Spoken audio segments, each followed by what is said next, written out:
Hey, good morning, everybody. I'm excited about today's talk. Today we have Ryan Commesso with First Equity. He is our go-to right now for the BRRRR strategy. I know a lot of people in the group, especially Steven, is preaching right now, taking advantage of the money that is available in these cash-out refinance products, making it just exciting to be in the market right now to not only buy a property at a deep discount to flip, but now you have the option to buy a property at a deep discount and actually keep it and have it for a rental property for a long time instead of just worried about the short term and having a big balloon on the end. So we're going to talk a little bit more about that, and Ryan's going to tell us about First Equity and the amazing products that they have that I'm excited to share with the group about. So I had to hound them down. I really wanted them to have this talk instead of just emailing with people through the group. So now we can share this episode with everybody and be super specific on what it is that they offer and how you guys can take advantage of it and build that portfolio and raise that cash flow. So without further ado, good morning, Ryan. How you doing? Bill, good morning, my friend. Good morning. Thanks again for having me. I appreciate everything. And it's been great to meet you in person in New Orleans about a month ago. And, looking forward to just continuing and growing this relationship, not only with yourself, but with everybody down, in the best city in the world. So yeah, really looking forward to you taking and appreciate, I should say, you taking the time, to set this up and kind of give us our platform to kind of, hopefully expand and give some value to your people. Absolutely. No, thank you for the time. You're absolutely right. So New Orleans, so we're separate from Louisiana. So Louisiana is Louisiana, That's right. And there's New Orleans. So it's the best city and the best state. We'll go with that. Listen, being from New Jersey, you got no argument for me there. Gotcha. So tell us a little bit about First Equity, because you guys are not local. So tell us a little bit about First Equity, where you guys come from, your funding style. Well, let's start from who is First Equity? Let's start there. Great question. At our core, really, and the long and short of it is, Emile, First Equity is a lender that specifically focuses on dealing with real estate investors like yourself, like Stephen Curie, like, a lot of the people that we've been blessed to be introduced to, in your market down there, but also throughout the country. And that's the good thing, is that we are not just local to our, New Jersey market here. We obviously do have very good and expanded experience here, but we've been, again, lucky and very blessed to have made the connections down in Louisiana specifically, and then also New Orleans, to make, and further those connections and hopefully, bring our products out to those markets. As to who we are, again, we're a direct lender. We're not a broker in any way, shape, or form. We process and underwrite everything in-house, which is great for you as the borrower. It just makes everything that much easier, streamlined, transparent.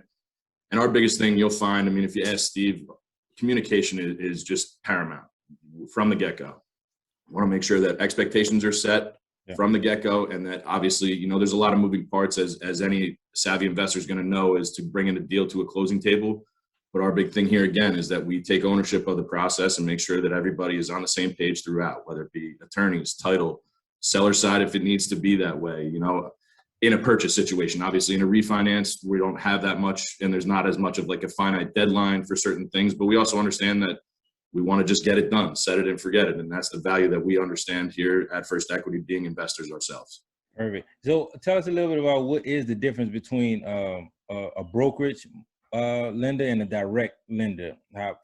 What you just described with First Equity. Absolutely. Yeah, no, and that's a great question. So a broker would be somebody who is, whether they're institutionalized, where, and have a partnership with, like, a bigger bank like a Wells Fargo or some local credit union or community bank, something like that, where they are not actually, it's not that they're not involved in the process. They are absolutely involved and provide a very good value in a lot of situations to, any given scenario.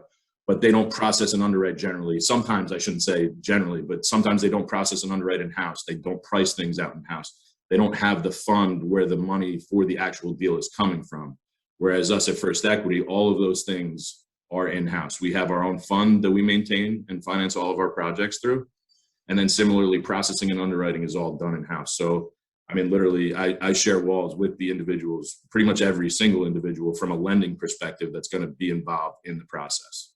So it's great. Again, the biggest thing is just that transparency and, not guessing about where the status of your deal is and not wondering about what you need to be able to get it over the finish line. it's not very much that we would require to get our docs done, or to get our loans done, I should say. And B, we're here, for you throughout the entire process. I mean, you can always reach out to us, obviously during business hours, but we're available, late at night, over the weekends. I mean, it might take us a little extended time to get back to you, but we absolutely are available throughout those later and extended hours as well. Yeah, and I'll share my experience because we got a deal going on right now that we just starting together.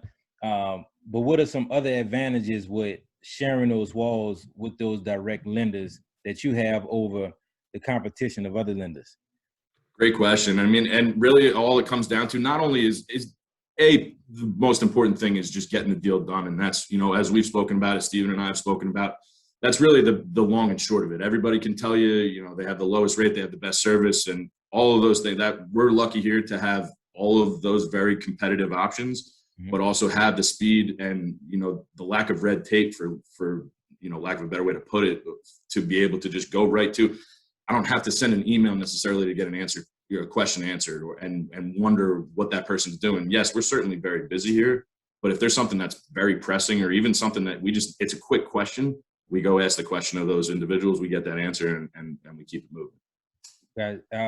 Great answer. And that's what I was trying to get to, the ease of everything and how flexible you guys can be with your requirements versus the bigger institutions where it's just so structured, where it has to be like this, or it has to be like this, or you can't do the deal at all.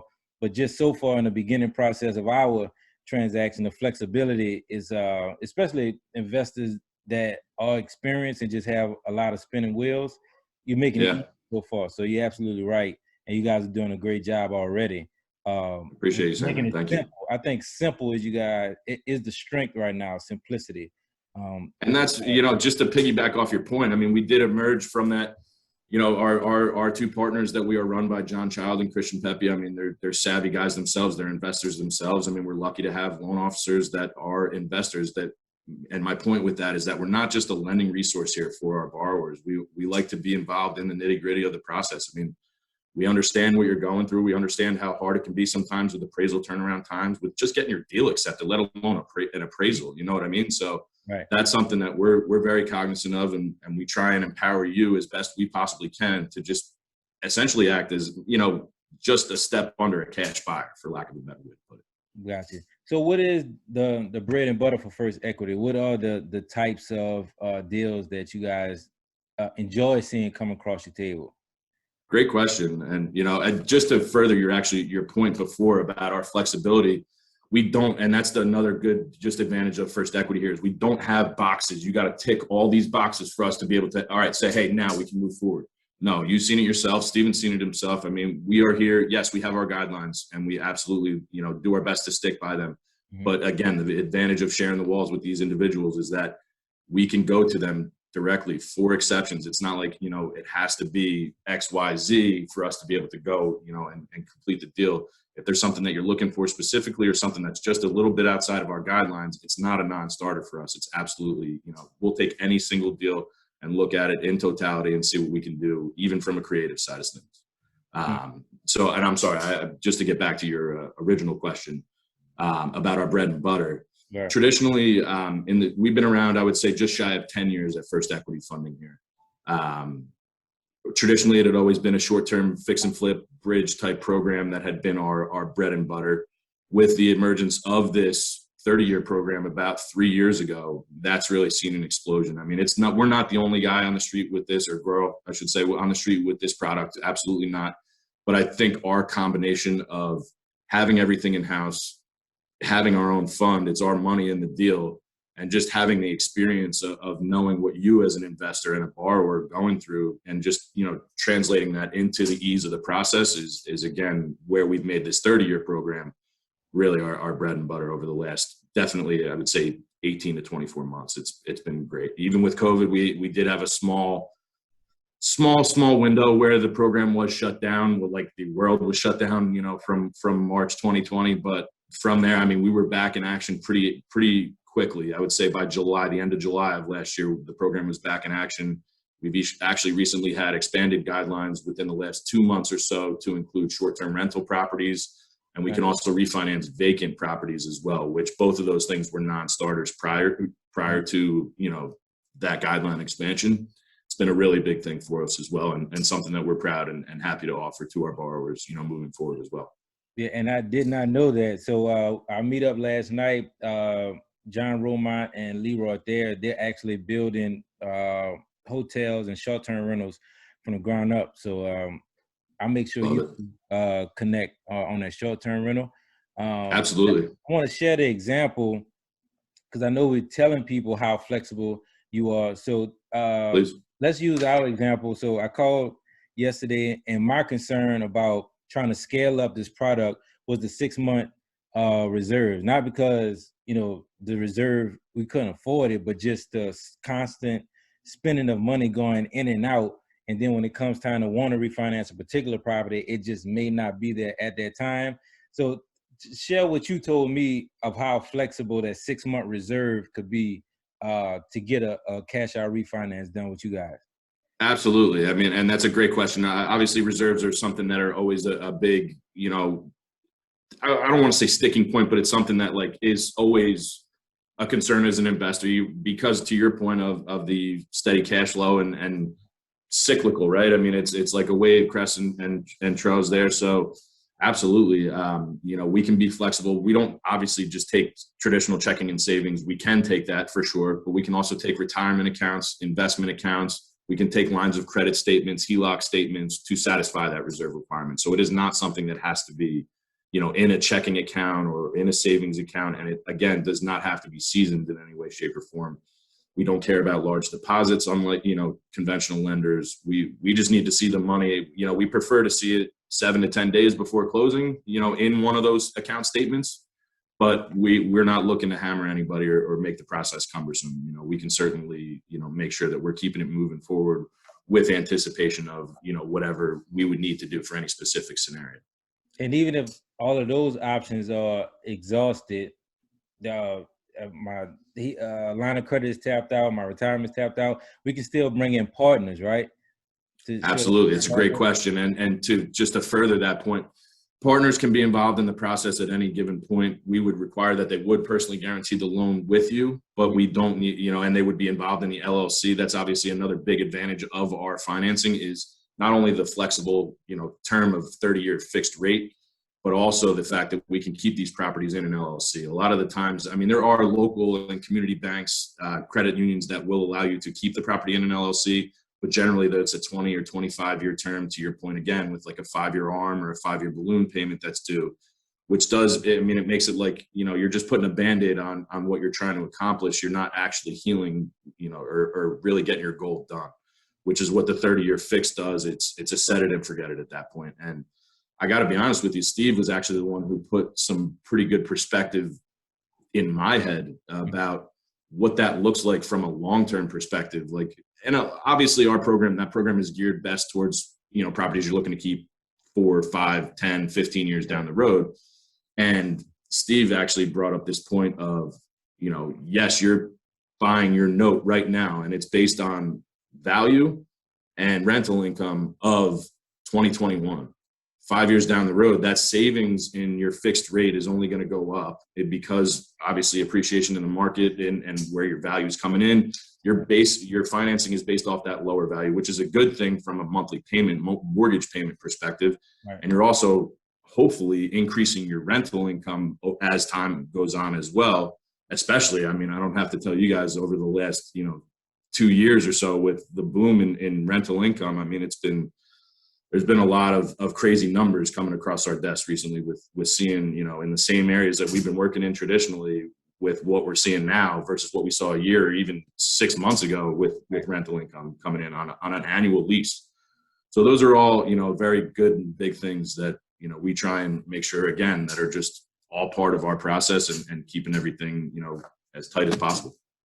Right. And again, we got Ryan with First Equity here, and specifically the product, I want you to kind of put that 30-year cash out refinance on stage for a minute or so, because when we talk about getting into real estate for passive income, to build a legacy, to build a portfolio, I think this is like the injection in that strategy.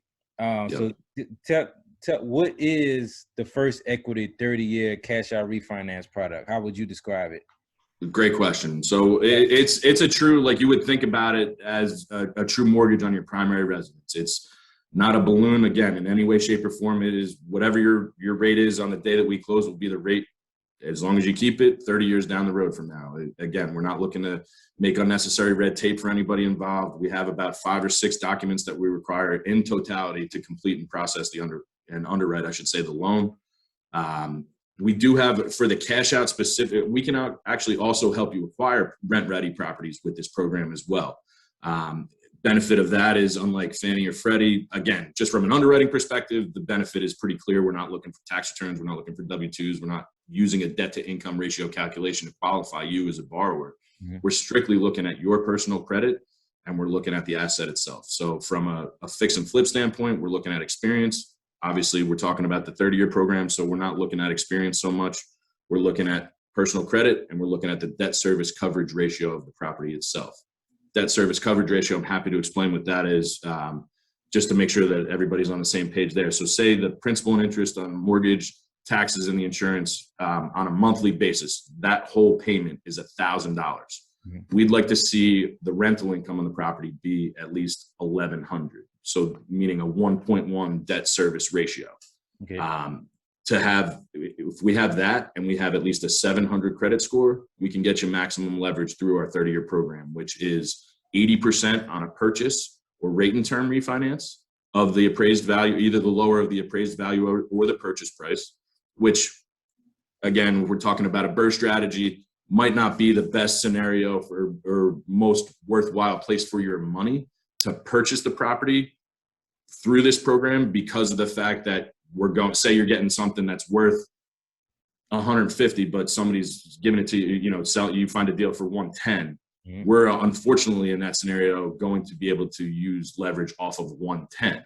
Mm-hmm. The good news is that we only have a 6-month seasoning with our program, and we do not need 6 months to start our process. We just need 6 months and a day to fund the loan. So we can, same example, you buy something that's for 110 that's worth 150. You want to put 20 into it or 10 into it, something into it to make it worth 175, close to 200 now.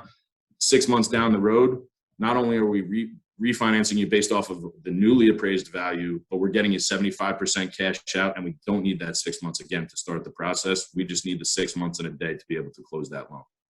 I think that's perfect. And so that 75% is up to 75%, meaning if a borrower is first coming in. So I know it's a formula you got to put together with credit and cash and things like that. So 75% is the maximum, or that is the product you guys are funding? Great question. Yeah, no, and I should have clarified that. That is the maximum allowed. Okay. And same thing with 80% on a rate and term or a purchase. That would be the maximum allowed. For comparison, maximum allowed conventionally for a program like this, for an investment property, if you're putting 20% down, like you would, or like you can, I should say, with our program. Mm-hmm. Honestly, I was just pricing out a deal for a borrower who's buying something up here in New Jersey, and we were trying to, go back and forth between what made sense conventionally, knowing that there's a more stringent underwrite, but the benefit of a lower rate, mm-hmm. potentially, or going first equity where really no documents, all we really need is the appraisal. To kind of confirm everything and a credit report, obviously. But yeah, so that's really it. As far as, the program itself goes, and using the 6 month season, I'm sorry, I lost my train of thought there a little bit.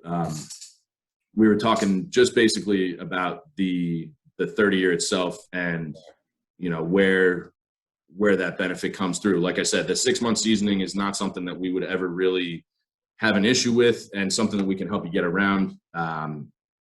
So that's again the huge advantage of the program there. I'm sorry, like I said, I don't think I finished off answering the question. Yeah, no, I think you did. So I mean, it was simple. Can I go only up to 70? Well, the question was, right, starting out, is it only 75%, or is there instant? That's it. Okay, I was just going to finish that. Yeah, so no, and it's not like if you're a new borrower per se, like with us, first time deal, like are you able to get 75? No, it's not like we needed to work with you 3 times or anything like that to be able to get maximum leverage. Absolutely not. We would just need, the debt service ratio that I was talking about to work out for us to justify the credit. I'm sorry, for us to justify the 75%. And how do the borrowers, because you guys have to illustrate, a borrower has to illustrate some type of experience, right? So Not for the 30-year program. Okay. All right. No, so that's only for our fix and flip program. And from an experience standpoint, what we're looking at there would be we would need to see at least 3 flips within the last 3 years to be considered experienced. Okay. From there, I mean, for the 30-year, there's no experience component whatsoever. And to that, just to further that point about the fix and flip program, if you don't have those 3 years or those 3 flips within the last 3 years, we would just haircut leverage. So the maximum on the fix and flip program is 90% for an experienced borrower. We would cover 90% of the purchase price and 100% of the rehab through a draw schedule. The maximum would be 80% for a brand new borrower. Gotcha. So just example, because I know the makeup of the group. So say you have Sure. wholesalers that have done 30, 40, 60 deals, but they haven't been on title. They've just been on a HUD statement as assignments, but they may have rental properties or may have been involved in some flips. How do they illustrate that to you guys to actually move forward with that fix and flip product and show that, I do have experience, I just haven't been on these HUD statements in the past? How do they let you guys know that they've been involved with flips? That's a great question. I mean, so we could take their assignment experience. I mean, we could take a list of the properties that they have wholesaled. Realistically, if they haven't been involved from start to finish or in their LLC or in a partner in an LLC that was a flip, we wouldn't be able to get them in the 90% range on the first deal. But that's not to say that we need 3 either to be able to get them to that 90% threshold. I would say in a situation like that, where they maybe own investment properties, have wholesaled a bunch of deals over the last couple of years, it's possible that we could get them qualified as experienced right off the bat. But worst case, I would say after our first deal with that individual, we can absolutely move forward with them experienced. Yeah, I think that's an awesome product. And that's 90% of what? That you got off the purchase price, the lower again of the purchase price or the appraised value. Okay, so tell us a scenario where somebody could probably get almost 100% of the deal financed with this this product. What's a perfect storm example of essentially parlaying one product into the other, like you acquiring a property with our short-term fix and flip program and then refinancing into the 30-year? Yep, correct. Absolutely. I mean, that's something we do very, very regularly. To be clear, it is 2 closings, and it's not like one streamlined product, but we essentially make it that way with how our process is done. And we can crunch numbers in both scenarios for you and let you know what that refinance will look like projected based on, our ARV from our flip program or for our flip project and, just what everything else will look like on the back end of that refinance. So to your point, we'll just use the same example. Say you find something for 150, or I'm sorry, something that's worth 150. We purchase it for 110. So we would be able to get you 90% for, we'll call this individual experience. We'll say it's for you. So we'll say 3 flips. We have 700 plus credit. We'll be able to get you 90% of the 110. We'll say the rehab budget, call it 30,000 in rehab. And our ARV is 225. And then from there, what would you say something single family home in the New Orleans area roughly rents for at 225 value? Call it maybe 1,200 or so, 1,400, something like that. Let's call it a bread and butter 3-bed, 2-bath. Yep. I'd say 1,400, 1,400, perfect. Yeah. All right. So just for real numbers, let's use this right now. So 110, we can get you 90% of that, which is 99,000. So on acquisition of first loan closing of purchasing this property, we are able to bring you to the table 99,000. You would bring the 11,000 plus closing costs, and then we would put in escrow the 30,000 in rehab. So for you, the way the draw schedule would work is we would take at the very beginning of the process, we would take our scope of work for the project and give that to our appraiser. Again, just to side note very quickly, we can go directly to appraisers, which is another advantage of First Equity as opposed to going through an appraisal management company. Yeah. And we've actually been very lucky to have a pretty expansive network in the New Orleans area already, but we can always add to it. And if there's ever a specific appraiser that you'd like us to get, or somebody that you work with would like us to get approved, we can go directly to them, get them approved on our panel, and place that order with them directly. And we have it's also good for, I'm sorry. We have some appraisers in the group. Yeah, and that's perfect. I mean, we'd love to be able to, start sending orders to them. It's great for everybody because it cuts out the red tape of the AMC. It generally cuts down on the turnaround time, which has been crazy. Appraisers are still very, very inundated right now. And it does cut down on the cost generally because they don't have a VIG that they're paying to the AMC, to get the order. And, it's the payment is done directly from the borrower to the appraiser. It's very easy and streamlined. It makes everybody very happy. Yeah. So again, I'm sorry, just to kind of get back into, what we'll do from the beginning of the process is take that scope of work and give that to our appraiser with the purchase contract. They'll get us 3 to 5 as-is comps. They'll get us 3 to 5 ARV comps, which essentially just rubber stamps the ARV that we talked about, the 225 essentially. So from there, draws are based on work that's completed, not materials purchased. That's one thing that I would mention. A lot of the times, we'll get, not a lot of the times, but we'll get borrowers who will say, hey, I've purchased this stuff. Here's my receipts. Can we please set up a draw for these materials? And the reason that we can't do that or that we've learned, not to be able to do that is because of the fact that we'll have maybe a couple investors that are working on multiple properties at one time. They'll buy materials for that they could use theoretically on any one of those properties and move them around to each project and get reimbursed and never actually have completed the work. So that's just, long story short, why we would base our draws on what has been completed and not what's been purchased, if that makes sense. Yeah. So that, and then from there, once we have the 30,000 in rehab completed, you can, just on the draw point, there is no minimum or maximum on the amount of draws. You can do one big draw at the end, or you can do it periodically throughout, whatever works better for you. So say, we're ready to, if we sell the property in this scenario, if it's a true flip, then the one, essentially 40, which was our loan, the 139, which was our 129, we'll get it together here, with the 99 from the purchase and the 30,000 in the rehab, that would be our loan. So we would just wipe that off the table once the property is sold. And then obviously you keep whatever proceeds are remaining. In a true flip scenario.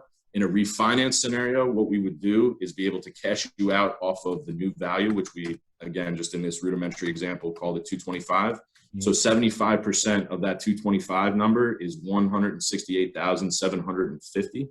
So now we're wiping out our old debt and essentially it's in a deal like this. I mean, this is essentially a deal where you're getting 100% financing. Obviously, this is a bread and butter scenario and a home run for everybody involved, especially the borrower, the investor, and this might be a little bit of an inflated example from, what you're seeing in the market right now, but just to put numbers to it. I mean, that's exactly what we could do. And then your note would be based off of that 168,750.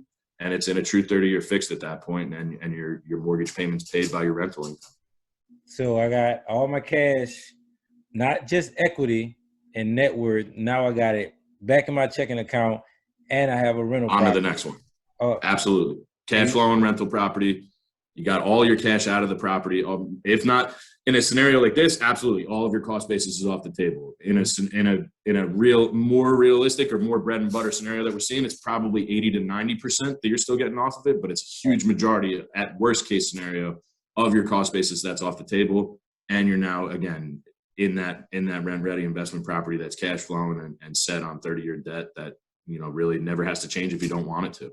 And how many times can I do this, Brian? Can I do it only 10 or can I do it 10,000? We'd love it if you did it 10,000.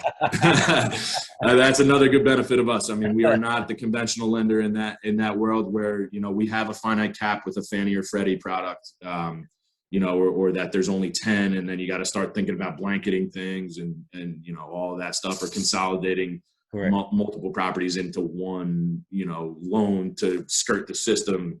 Nothing like that. I mean, and to that point, we absolutely can help you blanket properties under one loan, if that was ever something that in a purchase or refinance scenario, if that was ever appropriate for either yourself or anybody listening on the call. Okay, and we wrapping up. We gotta let Ryan go. A few more questions. Property types. Please. Is there a limit on property types? Is this residential only? Is this only structure on the lot? Is it new construction that this could be done? Great question. Limitations on property types. Yeah, great question. So traditionally, the program had only been from 1 to 4 family. Recent big expansion that I should have mentioned earlier was actually we are in the 5 to 10 unit space for this program now, which is huge. Mm-hmm. It is only residential for our program, so unfortunately nothing mixed use. For the fix and flip program, if you're looking to fix and acquire and fix something or convert something that is mixed use into something fully residential, absolutely we can do something like that. But as far as long-term stuff, we don't have any products that are in the mixed use space at this point. Gotcha. And then, ground up construction, actually another great question. We do have a ground up construction program. It is different it's separate from this 30-year program. Okay. The big component with that would be experience. We would need at least 5 to 7 new builds within the last 3 years of a like kind, project to what we're trying to finance. Mm-hmm. But absolutely, I mean, we have that availability from a new construction standpoint. And that is fully residential as well. I believe that's 1 of 4 units that we can finance through that. That was my question. Okay. So we building from the ground up, you capped out at 4 units. I believe so. I'll confirm that and make sure after we get off the call, I'll make sure to get you all of our marketing material that just kind of gives you the brief blurbs of not only our programs, but our fee schedule and things like that as well. So you have that to refer back to, and there's nothing that's left in the dark. All right. I think that's perfect. So wrapping up, tell us a little bit about that short-term rental product and that vacant product. Vacant refinance. Yeah. So that's all wrapped into, those are just components and guideline expansions, for lack of a better way to put it, in our 30-year program. So traditionally or previously, we had not been able to do short-term rental properties. Actually, that's not true. Prior to COVID, we had been able to, but after COVID, they had shelved that portion of the program until about August of this year. Mm-hmm. So it's great. I mean, we can help you purchase properties through that program, or if they're previously short-term rentals, or refinance them if you've owned a short-term rental property that does you'd like to pull some cash out on. Tell us a little bit about the underwriting process on that one, because I know the pro formas are a little different from the rental properties on the hospitality side. So how are you guys what type of eye are you looking at those pro formas with like incoming rents on a short-term rental versus a fixed rent property? Great question, man. Yeah. So what we would do there in that scenario is, if there is a history of it being a short-term rental property, we would need 12 months history from either a verified product, from a verified source, whether it be Airbnb, VRBO, a CPA who is, managing the taxes for that individual, or a property manager who is managing the property. We would just need something with their letterhead showing the 12-month operating income from the property, and then we can use 90% of that number, or we can take market rent that we would get in our appraisal. So just to I don't think I mentioned that previously, in our appraisal for our 30-year program, we also get, obviously the 3 to 5 as-is comps, but we do get a market rent schedule for the property as well, just to justify what leases would be in place, or in the event that something is vacant, we would defer to the market rent in that scenario. So if there's a property that doesn't have a history of it being short-term rental property, but our borrower is looking to acquire it as such, we would defer to the market rent indicated within the appraisal.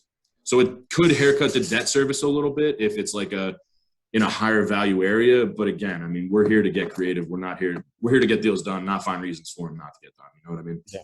No, I think that's just the consideration of that short-term rental. Like, it's not a side hustle anymore at this point. You can actually build out a business model knowing that you have a financier in your back pocket that'll fund. Absolutely. And there is no limit on how many properties you could do it. I think that's correct. Yeah, that's absolutely. Awesome. We're gonna have to it is. And then, go ahead. I'm sorry. I said we're gonna have to move you from New Jersey. We're gonna have to stick in one of those. Trust me, you might not have that hard of a time convincing me. It's not me you have to convince. It's my fiance that we would have to work on, but we'll get her there. She's never been, so I think we're gonna be there in February. Perfect. We'll make sure to try and get her pulled down there a little bit too. But just to fit. Go ahead. I'm sorry. Just in time for Mardi Gras. You guys make it in February. That's exactly, and then just about the vacant refinances. Previously, we had not been able to do vacant refinances. I'll be honest with you. I don't know that that's a program that's widely available. I don't know that there's a lot of lenders that are refinancing, properties in 30-year debt that aren't currently tenant occupied. We can do that.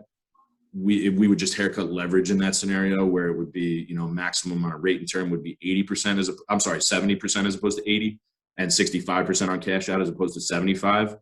But again, as opposed to it not being able to be done, it's, now it is able to be done. And we can also time it, not for nothing, to where, if you have a lease in place or somebody's going to get in there, we can line it up to when that lease does come in place, and then we're back to square one of basing it off of our higher leverages of 80 or 75%. And what you're describing is, to be clear, that vacant product, meaning that we have a property and it's not tenant occupied, well, it's not occupied, but we still want to do a cash out refinance on it. You guys are still willing to do that without incoming rents, just on the actual on the property itself. Value, correct? Potential rents of the property. Yep. That's what you mean when you mean by vacant. That's exactly correct. Short-term rental, fix and flip product, 30-year cash out refinance. One of my last questions, we have some investors that invest region-wide, especially with Mississippi being right next door. Any states, any regions you guys are not lending in right now? Great question. In the Southeast, no. Really, the only states that we can't operate in at all are, and I'm sure we could find a way around it if we had somebody that was, actively investing there, would be North South Dakota, Alaska, Wyoming, Vermont, I believe, are the really like the 4 or 5 big ones that we can't really operate in at the moment. But again, we're connected a lot of places that I didn't even realize we would have been. So I know Oregon was one place that we thought we wouldn't be able to get involved with. We have actually been able to figure that out. Same thing with California. Okay. A lot of the times it just comes down to licensing. As these are commercial type loans, they are not required, we are not required to be licensed to bring these products to the borrower. Good. But, the thought there is that they are, these are business type loans. We're loaning to LLCs that, these are big boy type study bang girl type stuff. It's not like a owner occupied property where and to be clear, we are all conventionally licensed here in New Jersey and some of us in Pennsylvania and Florida. Mm-hmm. So we do have our NMLS license on the other side of our business. But for First Equity specifically, we can lend, I would say, pretty much if we had to, in like probably 48 out of 50 states. Yeah, got you. Those are phenomenal products, Ryan. So how do people in the group get in touch with you? You are in the group. I see you comment before. Yep. So that is one way. How else can people get their information over to you so they can get the ball rolling with the properties they got under contract? Absolutely. I mean, we'd be happy to. You can either reach out to me via email, phone call. I'm always available. If I don't answer you, I will call you or text you back right away. And I'm happy to, provide my personal information to anybody that would ever like to even just talk through scenarios or ask questions of us. I mean, that's another good thing. I mean, we're not looking for only, the guy who's done or the woman who's done a bunch of flips and has a portfolio of 200 doors in their property, in their pipeline. I mean, we want to deal with the new investors. We want to be there as a resource for them as well, just as much as anybody else, because for us, it's all about the relationship, Emile. I mean, we're here to grow with you guys as you see, as quickly or deliberately as you see fit. We're not here to determine what even makes sense for you. We're here to listen and essentially problem solve and design a roadmap for us to get to where you want to be. Whether that be one investment property that you'd like to have or 100,000. I mean, we're here for, whatever it is that your goals and your requirements for funding would be. Perfect. What's your email address, Ryan? Absolutely. It's R Commesso. So that's RCOMESSO MMESSO@FEfunding.com. And then my personal cell phone number is 732-820-9837. You can call, text me on that number. No big deal. And you're never bothering me, even if it's nights, weekends. If I can't get to you, I'll get back to you as quickly as I possibly can. But yeah, that would be, and you're, like I said, never bothering me. Always feel free to reach out, even on the nights, weekends. We'll see what we can do for you. And I will make sure, obviously, to get you any kind of our marketing material that we spoke about, and make sure that you have all my direct contact information on that stuff as well. Yep. As soon as you send it over, we'll post it in the group. Whether it's PDF, JPEG, whatever, we'll post it in the group. Make sure everybody gets it. We'll let you run, Ryan. Thank you again. Thank you, guys. And pretty sure one of those short-term rentals that you guys are financing, somebody will let you stay for free. We're happy. Listen, we're happy to pay. We love to come down to the best city in the world, so best city and state in the world. So trust me, I can't wait to get back again. It was great to see you guys about a month ago. Really looking forward to getting back down there and continuing this great relationship that we've got going on here. So thanks again, again for your time, Emile. We do appreciate everything that you've been able to do and been really enjoying these conversations that we've had over the last month. Thank you. No problem. Thanks, Ryan.